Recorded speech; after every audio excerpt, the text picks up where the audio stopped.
Here are 15 really stupid rules in football that used to exist, like this variation of the penalty kick in the US, or stupid rules that still exist. For example, you're not allowed to stand on the ball in Brazil. But let's start with the drop ball, because there was a really stupid rule which was changed by FIFA in 2019. Because before, a drop ball looked like this. Yeah, the referee dropped the ball and the two opponents literally fought for the ball. Reminds me a bit of ice hockey. As this led to unnecessary tackles and possible injuries, FIFA thought, hey, we'll change this stupid rule.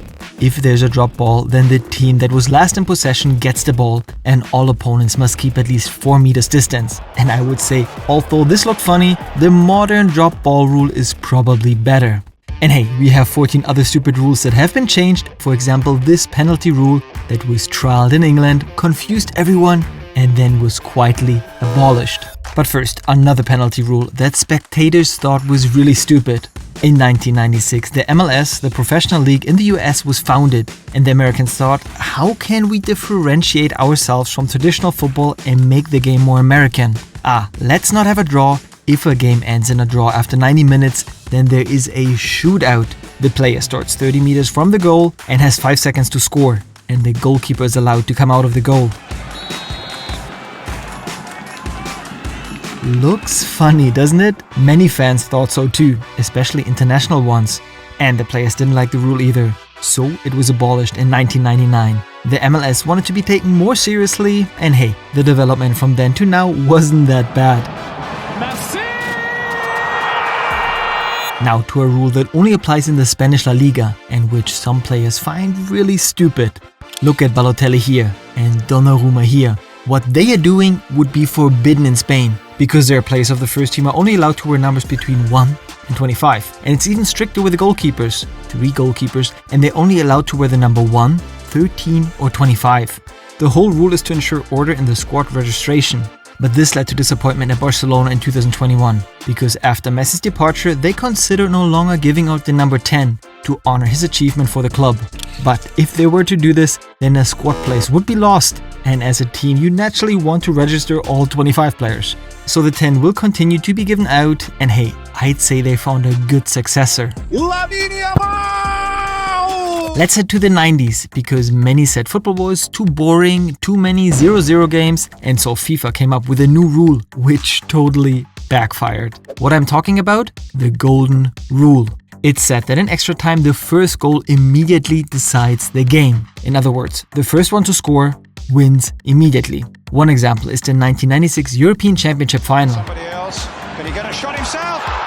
Yo, with a goal in extra time, Germany were European champions. However, the rule only looked good at first glance. FIFA actually wanted the extra time to be more exciting, but exactly the opposite was the case. Teams played even more defensively because they didn't want to concede a goal. Moreover, many players and fans criticized the fact that a single mistake decides a game and there is no chance of correcting it. That's why the silver goal was introduced in 2002, which was also abolished in 2004.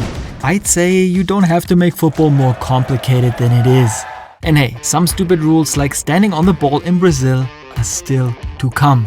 Our number 11, a rule that existed in football for over 20 years, but it was hardly ever applied.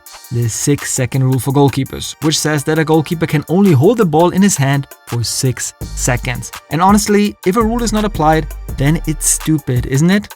It was introduced in 1997, but as we all know, the referees almost never call this 6-second rule.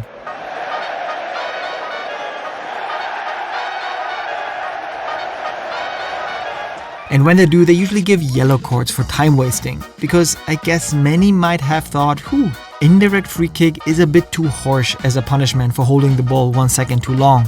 So since this season there's a change. If the goalkeeper has the ball in his hand for more than 8 seconds, then there is a corner for the opponent. Let's see if the referee will blow the whistle for this time. And now to a rule that is considered totally absurd today. Did you know that the penalty shootout was only officially introduced in 1970? How they decided the games before that after extra time? By a coin toss. No kidding. How absurd that sounds today. And there's a famous example.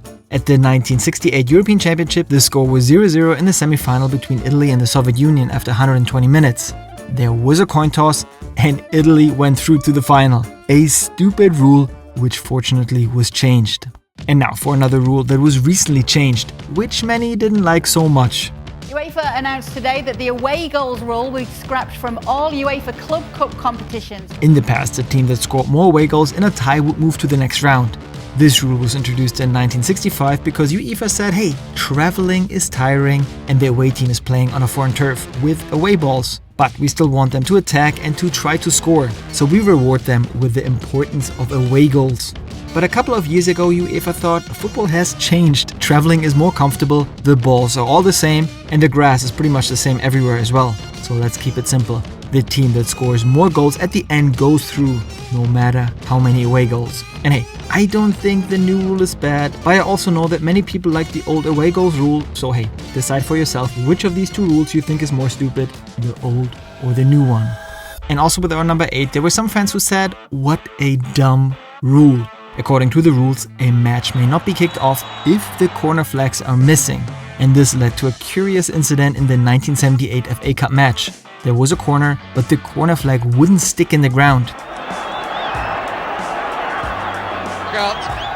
The goalkeeper catches the ball, but the flag had fallen over, so the whole thing had to be repeated. Cartwright with the kick. Roberts hounding in on it, and it's gone! That was a 1-1. Wrexham with a goal shortly before the end, and the rules for a drawback then were that there would be a rematch, which Wrexham won. Blyth were knocked out of the tournament thanks to a fallen corner flag. And why are corners so important, you ask? Well, they help the referee to orientate himself, especially in bad weather, and help to decide whether the ball was out of bounds or not. But now to a rule that was fortunately changed, because before there were always arguments about it.